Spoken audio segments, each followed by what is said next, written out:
nós formos falar. Eu vou pregar 20 minutos só, então vai tomar meu tempo todinho, mas eu estou feliz por vocês estarem aqui, tá certo? Todos encontraram um texto bíblico? Tendo, pois, os soldados crucificado a Jesus, tomaram as suas vestes e fizeram 4 partes para cada soldado. Uma parte e também a túnica. A túnica, porém, tecida toda de alto a baixo, não tinha costura. Podem assentar, queridos.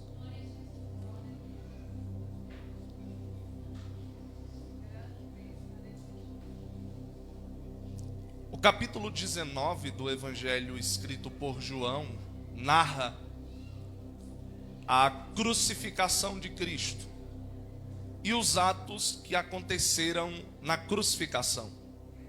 É interessante que os outros evangelistas também narraram a história e o acontecimento do Cristo crucificado.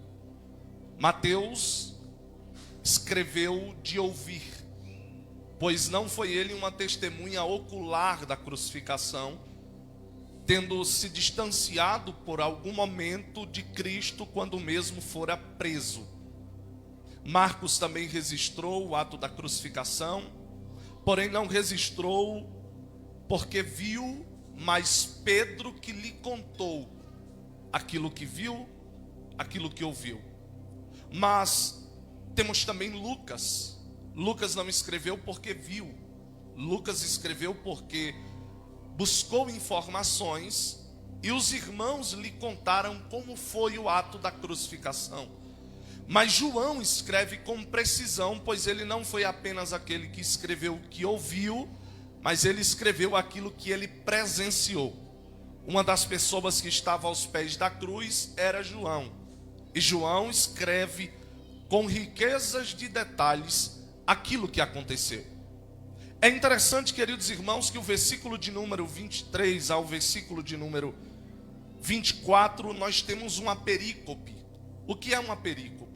Uma perícope, dentro do texto grego, é uma frase contínua, é uma parte de uma narrativa.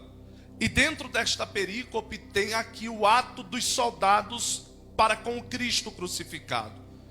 É interessante a atitude destes soldados, porque eles quiseram pegar de Jesus aquilo que Jesus tinha de melhor para lhes oferecer, que eram as suas vestes.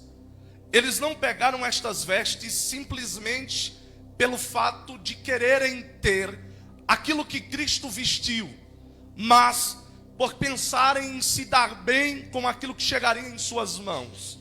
Este é o fato. Mas em contrapartida, os soldados estão aqui cumprindo as Escrituras. Porque o Salmo de número 22, o versículo de número 18, narra a respeito da divisão, da ruptura das vestes de Jesus. Eles estão aqui nada mais, nada menos do que cumprindo aquilo que em melodia o salmista profetizou. É interessante salientar que eles repartiram as vestes, mas quando chegaram na túnica de Jesus, para quem não sabe, a túnica era a principal veste de um judeu. O judeu poderia vestir várias roupas, mas ele tinha que ter uma túnica. Essa túnica de Jesus é preciosa demais. Nós aprendemos isso desde o Gênesis. José, sendo uma figura de Cristo, o que causava incômodo nos seus irmãos era que a túnica de José era diferente da túnica dos demais irmãos, se destacava. Pois bem, isso chamou a atenção dos soldados. Pegaram a sua túnica, porém o texto bíblico diz que ela era tecida de alto a baixo e não tinha nenhuma costura. Então eles decidiram lançar sorte para ver quem ficava com a túnica. Só que essa túnica de Jesus me chama muita atenção. Eu me recordei desta mensagem ainda aqui no púlpito. Desde o livro do Gênesis, a túnica de Cristo foi simbólica e significativa. Prestem atenção. Em Gênesis capítulo de número 3, versículo de número 21, quando o homem peca, a Bíblia diz que o Senhor teceu túnica para Eva e para Adão, de peles de animais. O livro de João está nos mostrando que Deus está pela segunda vez tecendo uma túnica. Parece que os soldados estão tirando de Jesus com um ato de vandalismo, mas não era. Era o ato de Deus, assim como no Gênesis, teceu uma túnica para cobrir o homem após o pecado na cruz. Deus estava tecendo mais uma túnica. Desta vez não era para um homem apenas. Desta vez ele estava tecendo uma túnica para toda a humanidade. Glória ao nome do Senhor. Esta túnica é interessante, queridos irmãos, porque não só revela que Cristo andava bem vestido, mas também revela quão despidos nós somos, quão necessitados de sermos vestidos nós somos. Vestidos pelo que, irmão Gabriel? Vestidos por aquilo que Cristo um dia vestiu. Vestido por uma túnica de caráter. Vestidos por uma túnica de moral, porque a túnica de Cristo revela a sua integridade.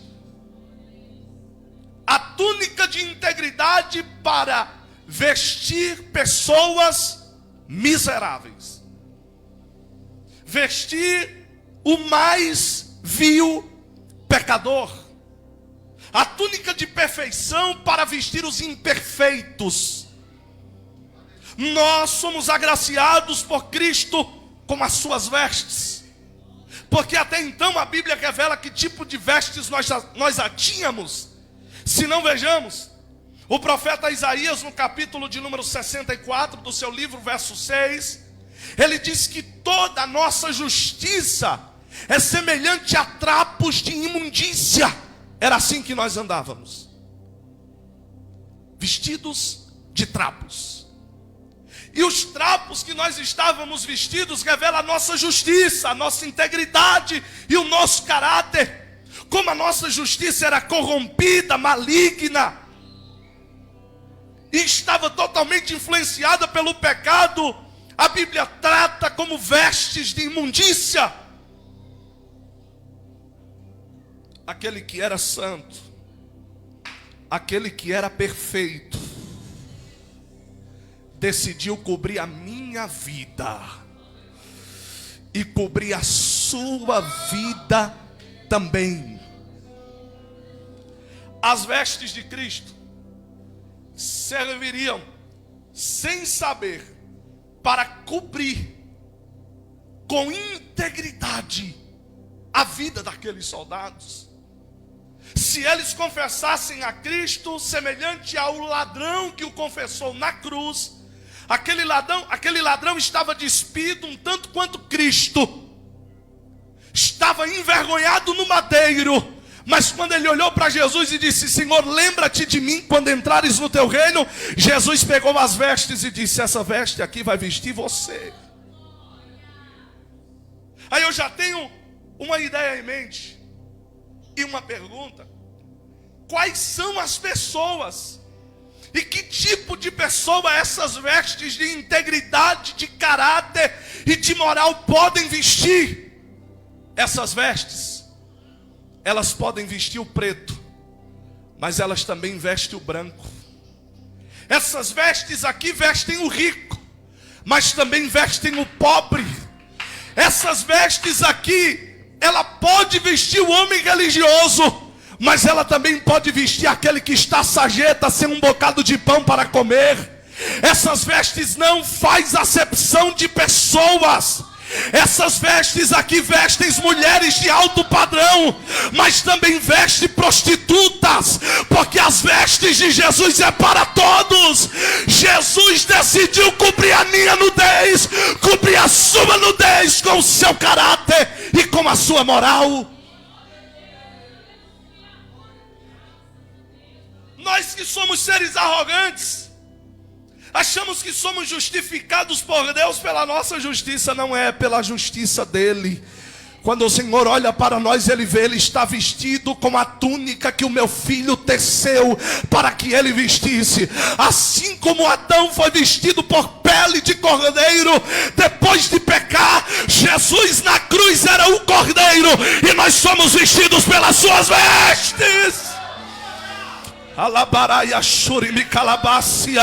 Só quem foi vestido pelas vestes do cordeiro, levante a mão lá em cima no terceiro céu.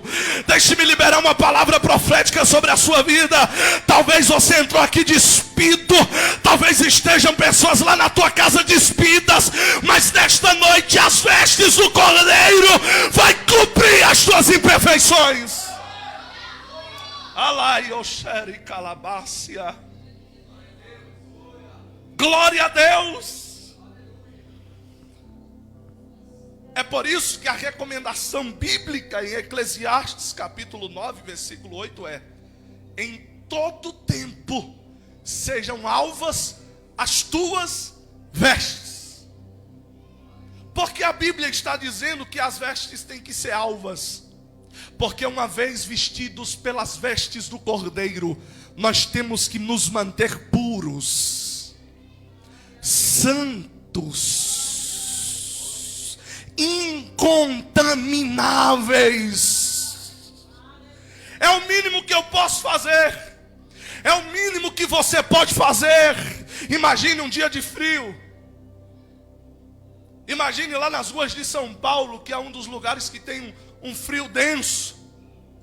Aqueles mendigos que estão na rua, ou em dias frios, até mesmo aqui em Brasília, como lambos, precisando de algo para se aquecer, e alguém chega para eles e lhe dá uma veste, para eles se aquecer, para eles se vestir. Esse camarada vai ser extremamente grato. O problema, queridos, é que muitos de nós não somos gratos pelas vestes que Ele nos deu. Jesus, aquilo que o Senhor me deu é limpo demais. Deixa eu sujar um pouquinho.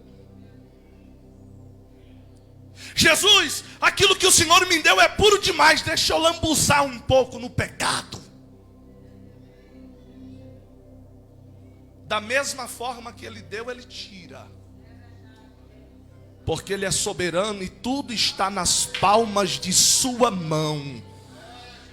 E em contrapartida, aqueles que se mantêm puros e íntegros, em Apocalipse capítulo de número 3, versículo 5, ele diz: aqueles que mantiveram as suas vestes brancas e não se contaminaram, andarão comigo de branco. Ele te vestiu com um propósito. Ele não te vestiu para você contaminar as vestes que Ele te deu. Ele te vestiu para você ser grato. Ele te vestiu para mostrar que o alvo da sua vida é o céu. Ele te vestiu porque Ele queria que você fosse uma pessoa de caráter. Ele te deu a integridade dEle porque Ele confiou em você, vai ser uma pessoa íntegra. Então nessa noite seja grato pelas vestes que Ele nos deu, porque foi de graça para nós, mas foi um preço muito alto para Ele. Fique de pé comigo. Vem, Lucas. Olhe para mim. Ele vestiu os nossos pecados. Ele tinha vestes lindas, mas Ele disse: eu vou trocar o seu trapo de imundícia pelas minhas vestes reais. Ele disse: eu vou me vestir do pecado, para que vocês sejam vestidos pela justiça de Deus. Ele se vestiu daquilo que nós tínhamos de pior, para dar o melhor dele para nós. Glória ao nome do Senhor. Glória ao nome de Jesus. Saia daqui nesta noite vestido pelas vestes do Cordeiro. Feche os seus olhos para nós orarmos. Senhor nosso Deus, nós te bendizemos pelo teu favor imerecido, Senhor, por cada um de nós, pela tua bênção derramada sobre as nossas vidas. Nós vivíamos na imundícia, no pecado, e o Senhor nos justificou. Nós éramos os piores da terra e o Senhor nos salvou. O Senhor nos vestiu com vestes de misericórdia. Não entendo. Oh, Espírito Santo, nós somos gratos, Senhor. Elabarai Ashuri Micalabácia. Queremos te enaltecer, ó Deus, pela tua bondade. Tua graça. O Senhor nos comprou lá no Calvário para que nós estivéssemos aqui hoje. Ele barai Ashuri Micalabácia. Não entendo. Adore a Deus. O meu próprio agir. Aleluia. Glória a Deus. Sem tua graça, o que seria de mim, Deus? As vestes da graça estão envolvendo a sua vida hoje. Pois o bem, o favor imerecido de Deus cai sobre a tua vida hoje. Seja renovado pelo poder do Espírito. Seja restaurado nesta noite. Em meu ser militam carne e espírito em uma guerra infindável, a qual eu não me rendo. Pois meu corpo já foi vendido como escravo, e não existe bem nenhum em mim, apenas o pecado. Mas eu sei que no tocante ao meu interior tenho prazer na sua lei. Tu és o meu. Você pode levantar as mãos nesse lugar e dizer: então liberta-me de mim. Uou. Se você estiver aqui, sim, Jesus, então enche-me de ti, até que não haja mais espaço, pois quando estou em tua presença, o meu viver é transformado. Então liberta-me de mim, eu quero ser a sua casa. Se você estiver aqui, eu sei, eu venço o pecado. Então enche-me de ti, até que não. Sim, Deus, pois quando estou em tua presença, sim, Deus, vem fazer o que nenhum homem fez, vem fazer o que a história nunca viu, vem cumprir o descrito em Joel. Vem, Jesus, vem fazer o que nenhum homem fez, vem fazer o que a história nunca viu, vem cumprir. Levanta a tua mão pra cima, e a terra clama, a terra chama, mais uma vez, e mais uma vez, queremos ver o céu descer, a terra clama, a terra clama,